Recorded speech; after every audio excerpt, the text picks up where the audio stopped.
Hello બધા મિત્રોને હર હર મહાદેવ। આશા કરું છું કે તમે તમારો પરિવાર ખુશ છો અને હંમેશા એને મહાદેવ સદા ખુશ રાખે। તો હંમેશની જેમ કે પ્રાણ પ્રતિષ્ઠા ન થઈ હોય એવા મંદિરની કે એવી મૂર્તિની પૂજા આપણે નથી કરવાની। એની અંદર ભગવાન આવતા નથી અને આવી જતા હોત એવી રીતે તો આ પ્રાણ પ્રતિષ્ઠા કરવાની જે ઋષિ મુનિઓએ જે પરંપરા બનાવી એ એણે બનાવી ન હોય। કારણ કે આપણા ઋષિ મુનિઓએ સંશોધન કરવામાં અનુસંધાન કરવામાં કાંઈ બાકી નથી રાખ્યું। કાંઈ અનુસંધાન બધું એ લોકોએ કહી દીધું છે અને આ બધું ગોતવામાં, બધું બનાવવામાં, યજ્ઞ બનાવવામાં, એની આખી એક એક બુક લખવામાં આખી પેઢીઓ ખપી ગઈ છે। ત્યારે બબે 3 પેઢીઓ ખપી જાય ત્યારે એક એક બુક લખાય। એવું હાટું આપણને જ્ઞાન દઈને ગયા છે, પણ અત્યારે આપણે ખોટા રવાડે ચડી ગયા છે। વાદ વિવાદની અંદર, અજાણતાની અંદર, જ્યાં લગી સાચા ભગવાનના ચરણે નહીં જાઓ ત્યાં લગી કંઈ કશું થવાનું નથી। એટલે ખોટા ધોંગ ધતિંગમાં પડવું નહીં, અંધશ્રદ્ધામાં ખોટું પડવું નહીં। થાય તો 2-3 મહિના પૂરતું સારું થઈ જાય, જેમ મેં પાછળના વિડીયોમાં કીધું હતું। પછી પાછું એના કરતાં વધારે તકલીફો ઘરમાં આવવા મળશે। અને કેમ સુખી રહી ગાય એના પાછળના એપિસોડમાં ઘણું સારી રીતે કેવી રીતે ભગવાનને આપણા ઘરમાં જ પૂજા આપણે કરી શકીએ છીએ વગર મૂર્તિ વગર, એ મેં ઓલરેડી કહી દીધું છે। ને હજી તમારે પણ જાણવું હોય તો મને આમાં કમેન્ટ કરજો કે ભાઈ હજી એપિસોડ બનાવો તો આપણે નવો એપિસોડ બનાવશું। તો પાછળ આપણે જે કાંઈ પાછળના એપિસોડમાં વાત કરી કે ભાઈ હેઠું ખાવાથી શું થાય કે આપણો DNA એક થઈ જાય। આપણો DNA એક થઈ જાય એટલે આ બધી વસ્તુ ટ્રાન્સફર થાય। તો હવે હેઠું ખાવાથી આટલી આપણને હેરાનગતિ થાય છે એ આપણે સારી રીતે પાછળના એપિસોડમાં જાણ્યું। હવે હેઠું ખાવાથી બીજી એક વસ્તુ હેઠું ખાવાથી જે એક વસ્તુ થાય છે, હેઠું ખાવાથી જે વસ્તુ થાય છે એક આ બીજી વસ્તુઓ હસોડા સ્વભાવ, આપણા સ્વભાવ બદલી જાય હેઠા ખાવાથી। કારણ કે DNA એક થઈ જાય એટલે એકાબીજાના વિચારો ટ્રાન્સફર થાય, એકાબીજાના પિતૃઓ ટ્રાન્સફર થાય। એવું બધું હેઠું ખાવાથી થાય છે। તો એનું ખાસ ધ્યાન રાખજો બેનું, ખાસ કે આમ કરીને આમ દૂધની બાટલી તોડીને આ ચા બનાવી નાખો મહેમાન આવ્યા એવું નહીં કરો। કાતર રાખો, ગમે કાંઈક એવી ધારદાર વસ્તુ રાખો અને એનાથી કોથળી તોડો। અને કાંઈ પણ વસ્તુ બનાવી તો શાખવામાં ખાસ ધ્યાન રાખો, થોડુંક હાઇજીન। બહારના મહેમાન આવ્યા હોય ત્યારે ખાસ રાખવું। ઘરમાં તો કંઈ વાંધો ઓછો આવે છે, જોકે તમારા બધાને જે ઘરમાં 4-5 વ્યક્તિ રહેતા હોય એનો બધાનો DNA તો હંમેશા એક જ હોય છે, કારણ કે આપણે આપણા પરિવારના DNAમાં છે। તો આ DNAની વાત બહુ સમજવા જેવી છે। આવું 3-4 જગ્યાએ થાય છે। એક હેઠું ખાવાથી, એક લગ્ન કરવાથી। હવે લગ્ન કરવાથી પછી એક બીજું, તમે ક્યાંય પણ ખોટી માન્યતાઓમાં ભરાઈ જાઓ ત્યારે પણ તમારા ગઠબંધન થઈ જાય છે। આ બધા ગઠબંધન થઈ જાય છે। પછી ત્રીજું, એક ગુરુ કરવા જાઓ ત્યાં પણ તમારો DNA ભળી જાય છે। આપણે હવે એ તરફ જ હાલ્યા જઈએ છીએ। આ 4 મુદ્દા આપણે આમાં હારે લઈ લેવું। આપણે પહેલો એપિસોડમાં જોઈ લીધું અને આગળના એપિસોડમાં કે હેઠું ખાવાથી શું થાય છે। તો હવે એવી ને એવી જ પ્રક્રિયા બને, હેઠું ખાવાથી નહીં વધારે પ્રક્રિયા જે બને છે આપણા શરીરમાં કે તમે જોડાઈ જાવ છો બીજા હારે અને હેરાન થાવ છો। તો બીજી કઈ ઘટના છે કે ભાઈ જેના લગ્ન થવાના હોય, આપણે કહીએ ને કે લગ્ન જેના થવાના હોય, સ્ત્રી હોય કે પુરુષ હોય, એ કે વરઘોડિયા ઉપર ભાર હોય। હવે વરઘોડિયા ઉપર ભાર હોય પણ એ ભાર શેનો હોય? ભાર શેનો હોય વરઘોડિયા ઉપર? તો વરઘોડિયા ઉપર કે એવું શું થાય છે કે શરીરમાં શું ઘટના ઘટે છે? તો હાલો કહું, જાણો। બીજું વરઘોડિયા માથે ભાર હોય. બીજું એ હોત કીધું છે કે પર સ્ત્રી ગમન ન કરવું. પુરુષોને કીધું પર સ્ત્રી ગમન ન કરવો. બીજું સ્ત્રીઓને પણ એવું કીધું કે પર પુરુષનો સંગ ન કરવો. હું કામે આવું કીધું તો મારે થોડુંક કહેવું પડે એમ છે, એટલે કહું છું. કારણ કે બહુ અત્યારે આ સમાજની અંદર જે કાંઈ આવું બધું બહુ હાલી રહ્યું છે, એટલે મારી મજબૂરી છે કે મારે આ વાત કરવી પડે, લોકોને સમજાવવા પડે કે ભાઈ આવું નહીં કરો. આનાથી તમે કેટલા ફસાઈ શકો છો એ તમે જોવો તમે કેટલા ફસાવ છો. જે લફરા જે કાંઈ અત્યારે જે કાંઈ છોકરો કે છોકરી કરી રહ્યા છે, તો શું થાય છે લફરા કરવાથી? એની અંદર જેટલી તકલીફો ઉત્પન્ન થાય છે એટલી એકેમાં નથી થતી. તો વરઘોડિયા ઉપર ભાર શું કામ હોય છે? તો લગ્ન જેવા તમારા લગ્ન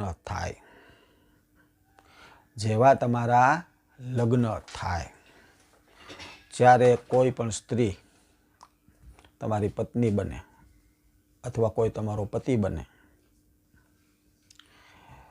ત્યારે એમ કહેવાય ને કે આ બે લગ્ન એ બે આત્માઓના મિલન છે. આત્માઓના મિલન ક્યારે થાય? કે આપણા વિચારો એક થઈ જાય. આત્માઓનો મિલનનો મતલબ હાથ ભવનો સાથ લગ્નને કહી દીધો.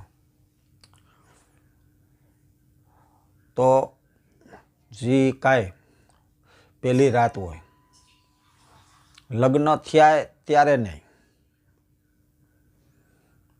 લગ્ન થઈ ગયા પછી જ્યારે પહેલી રાત હોય જાય, ત્યારે તમારો DNA એક થઈ જાય છે. જેવો હેઠો ખાવાથી થાય છે, એનો DNA એક થઈ જાય છે. જેવો DNA એક થાય છે, અને આમાં બહુ મજબૂતીથી DNA જોડાઈ જાય છે. આપણે એકાબીજાના પરિવારની DNA હેઠું ખાવાથી જે થાય છે એના કરતાંમાં વિશેષ થાય છે કે તમારો DNA એટલો મજબૂતીથી પાકો જોડાઈ જાય છે. એટલે એમ કહે ને કે ભાઈ લગ્ન એ બે પરિવારના મિલન છે. તો બે પરિવારનું મિલન કેવી રીતે થાય છે? આવી રીતે થાય છે. બે પરિવારનું મિલન આવી રીતે થાય છે. DNA એક થઈ જાય છે. ને કહેવાય ને કે હવે ભાઈ આ તો રહોડાનો હગો થઈ ગયો, કે રહોડાની અંદર આવે. રહોડાને કેટલું પવિત્ર ગણવામાં આવ્યું છે. અજાણ્યા માણાને રહોડાની અંદર નથી આવવા દેવાતા. એટલું પવિત્ર શું કામ ગણવામાં આવ્યું? કે એ હેઠું થઈ જાય તો એ ભાઈના પરિવારે તમે જોડાઈ જાઓ ને ખોટા મુશ્કેલીમાં ફસાઈ જાઓ. એટલે રસોડાને શુદ્ધ રાખવાનું કીધું.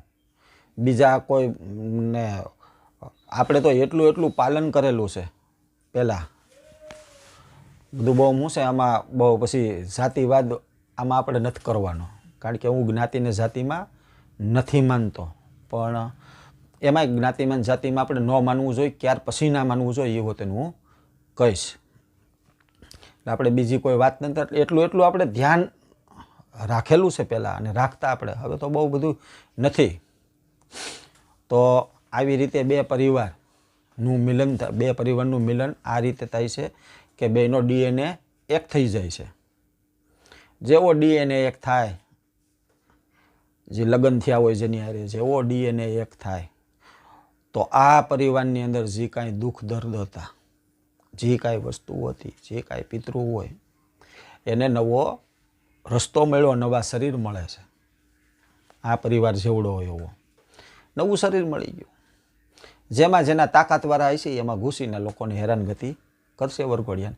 કારણ કે એક રોગ હોય અને બીજો રોગ આવે તો તમે બહુ બીમાર પડી જાઓ.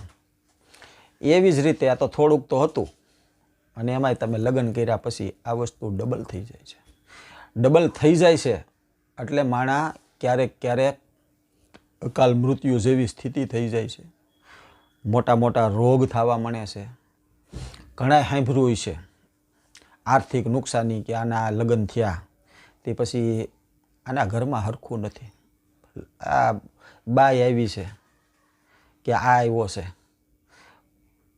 ત્યાર પછીનું કે આને હાવ રોડપતિ માણા થઈ ગયો અથવા તો બીમાર પડી ગયો. આવું આપણે કહીએ છીએ ને, આવું શું કામ થાય છે? એટલે તો કીધું વરઘોડિયા માટે ભાર હોય, વરઘોડિયા માથે ભાર હોય. તો આ ભાર આવડો આ છે, DNA એક થાય એટલે જેવો DNA એક થાય વસ્તુ ટ્રાન્સફર થઈ અને અહીંયા જે હેરાનગતિ હતી એવી જ હેરાનગતિ ત્યાં ચાલુ થાય, નવા રૂપે ચાલુ થાય. એટલે આવું ઘણી જગ્યાએ કે ભાઈ આ મારા મેરેજ થયા તે પછી આ મને થયું છે.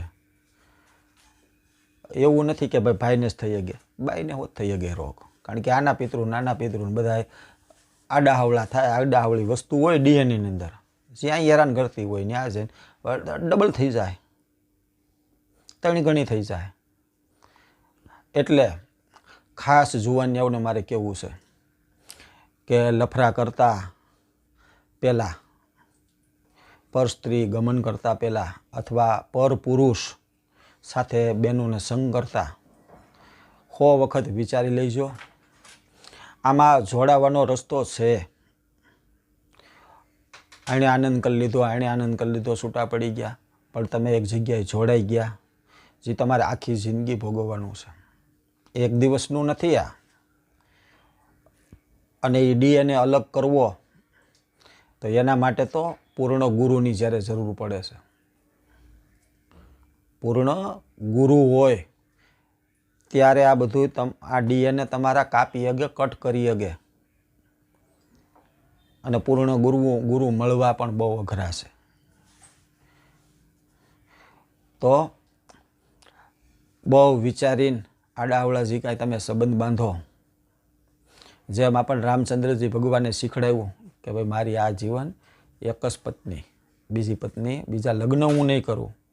તો આપણે રામચંદ્રજી ભગવાનને જો માનતા હોય ખરી રીતે તો લગ્ન જ નહીં પણ પર સ્ત્રી આપણા જીવનની અંદર કોઈ દિવસ આવવી જ ના જોઈએ. અને અત્યારના જુવાનિયાઓને હું ખાસ કહું, ખાસ ભારમાં લે કે બધી આનંદ હાટુથી લફરા ખોટા કરવા નહીં. અને આવું વસ્તુ આમાં કાંઈ પડવું નહીં. આમાં તમને કશું રોગ, દુઃખ, દર્દ સિવાય કાંઈ મળવાનું નથી, કાંઈ નહીં મળે. એટલે ખાસ આવી કાળજી રાખો. હજી એક મુદ્દો છે કે ત્યાં હજી તમારો DNA મળી જાય છે. તમને જે હું એક મુદ્દા આનથી જે કાંઈ મેં મારા વિડીયોની અંદર જે મેં કીધું છે, હાવ ચોખ્ખે ચોખ્ખા શબ્દમાં બધી જે કાંઈ ઘટનાઓ શરીરની અંદર ટોટલ ઘટનાઓ ઘટે છે એનું મેં સારી રીતે તમને વર્ણન કરીને સમજાવ્યું છે. કારણ કે મારા મહાદેવ આ બધું કહે છે. આ મારા મહાદેવના શબ્દ છે. મારા મહાદેવ જેના 3 નેત્ર ખુલ્લા છે અને આ કહે છે. હજી આ યુટ્યુબ પર કે કોઈ બુકની અંદર મેં પહેલાં કીધું હતું કે હું જે કહીશ તમને કોઈ બુકની અંદર જાણવા નહીં મળે, ક્યાંય યુટ્યુબ ઉપર જોવા નહીં મળે. આ તમને હું જે કહી રહ્યો છું આ સમજો. અને આવું જીવન જ્યારે પરિવર્તન, આ શું કામ તમને હું બધું કહી રહ્યો છું કે તમને બચાવવા માટે કહી રહ્યો છું. અને આ તમે જેથી કરતા બંધ થઈ જાઓ અને સમજી જાઓ તો તમારી અંદર સમજણ આવી જાય અને સારી રીતે જીવન જીવવા મળશો. એટલે પાત્રતા આવી જાય. અને જેવી પાત્રતા આવી જાય એ ભેરું ખાવાનું આવી જાય. તમારે જે વસ્તુની જરૂર છે, જેને તમે ઈશ્વર માટે જેને તરસો છો એ તમને મળી જ જાય. કારણ કે પાત્રતા આવે તો ખાવાનું મળી જ જાય. બુફે પાર્ટીમાં તમે જમવા ગયા હોય, ક્યાંય પણ લગ્નમાં, અત્યારે તો બધી બુફે જ હોય, જ્યાં લગી ડીશ નહીં આવે ત્યાં લગી ખાવાનું તમારા ભલે ત્યાં 56 ભોગ ભલે બનાવેલા હોય, પણ જ્યાં સુધી પાત્ર નહીં આવે, ડીશ નહીં આવે, જેવી ડીશ આવી જાય તે ફેરું જમવાનું પણ આવી જાય. તો પાત્રતા વગેરે દુનિયામાં કાંઈ નથી મળવાનું. એટલે હું તમારી અંદર પાત્રતા, પહેલાં સમજણ વગરનું જીવવું નકામું, જીવો લાખ હજાર કે જ નહીં, બધી કળિયું બધી છે જ, બધી બનાવેલી છે. પણ આવી સમજણ તમારામાં આ બધા વિડીયા જોઈને આની અંદર મંથન કરી અને સમજો અને સમજી અને પાત્રતા લાવો, સહજતા આવી જાય તમારામાં, આખું જીવન પલટી જાય. બધું સમજો તો તમે કોઈને તુકારો પણ ન કરો. આ બધું હું તમને એવું કહી રહ્યો છું, તમે ખોટું જ કરતા બંધ થઈ જાઓ. અને આવી પાત્રતા મળી જાય, આવી જાય, એને સંત કહેવાય. ભગવા પહેરી લેવાથી, દાઢી મૂછ વધારવાથી કોઈ સંત નથી બની જતા. સંત આવું જ્ઞાન મેળવીને આવી રીતે જીવન જીવી લ્યા, જીવન જીવવા મળો, એ જ સંત કહેવાય. તો જે કોઈ વ્યક્તિ બહુ દુઃખી હોય, તકલીફ હોય, એને આ મારા વિડીયા જોવા માટે પ્રેરિત કરજો કે ભાઈ આ જો અને આમાં સમજ, તો તને બધું સમજાઈ જાય. અને સમજાઈ જાય તો ઘણી ખરી તકલીફો દૂર થઈ જાય કંઈ. એટલે આ મારા વિડીયોને જેટલા બને એટલા લાઈક કરો, શેર કરજો અને કમેન્ટ કરજો અને સબસ્ક્રાઈબ કરજો. તો બધાને મહાદેવ ખુશ રાખે. બધાને હર હર મહાદેવ, હરિહર.